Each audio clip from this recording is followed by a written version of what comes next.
Chapter 9 Consequences. Rylan moved the familiar way between worlds, traveling threads he'd carved long before most people could fathom their existence. He had found each of these worlds, explored them, and brought his people to them over the centuries. At the time, he believed he was righteous, forging a bold new path. He'd brought civilization, science, and a deeper understanding of magic wherever he went. He'd given ordinary people chances they'd never had before. Duty had buried him so deeply he'd never had time for curiosity.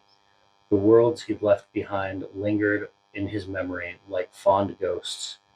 He remembered laughing faces, shared meals, friendships, forged under alien skies. In his mind, they all still lived beautiful lives in their homes with their families, in a tapestry of thriving cultures. The illusion had shattered over a decade ago when he had learned the truth.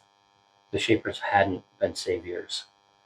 Their presence had always triggered a universal correction, a sweeping event that scoured the worlds of their life. It wasn't death in a traditional sense. There was no violence, no aftermath.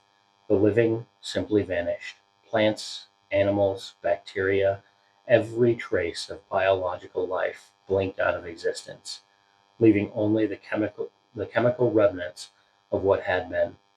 Those rare civilizations that had lived in perfect harmony with nature were erased without a footprint, as if they'd never existed at all.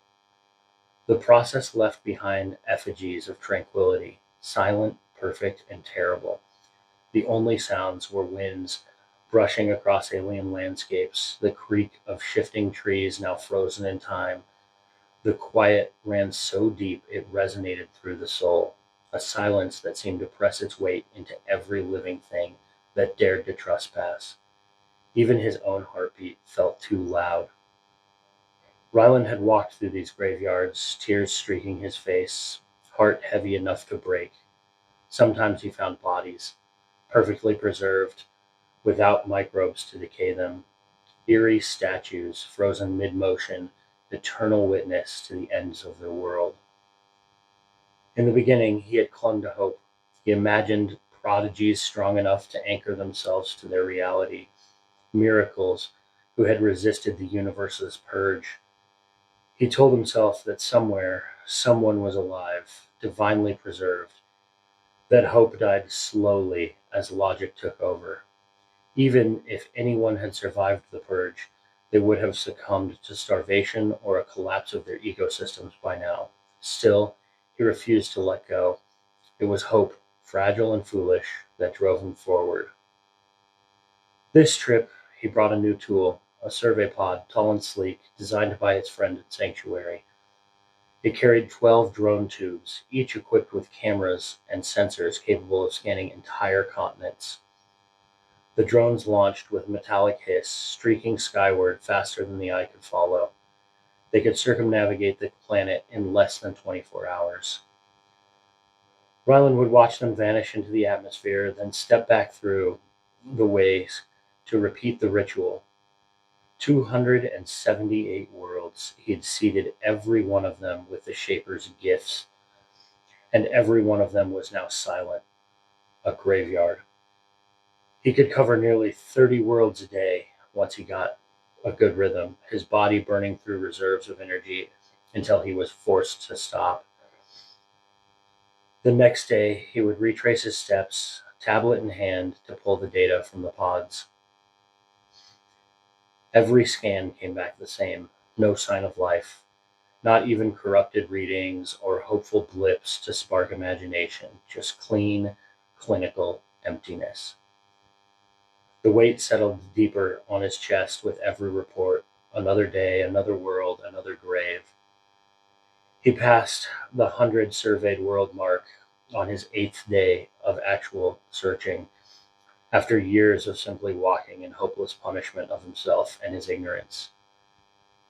Ryland stepped through reality again into a sun-bleached plateau, the red cliffs of the horizon casting long shadows over the cracked riverbed. He tapped his tablet, waiting for the survey pod's interface to sync. 11 drones had already returned to their tubes, gleaming like dormant sentinels. The 12th slot was empty. A frown creased his face. He tapped the interface again. Drone 12, active, no return. The drone's last ping showed it hovering less than 10 kilometers away, but the feed was black. No error message, no telemetry, just a static void.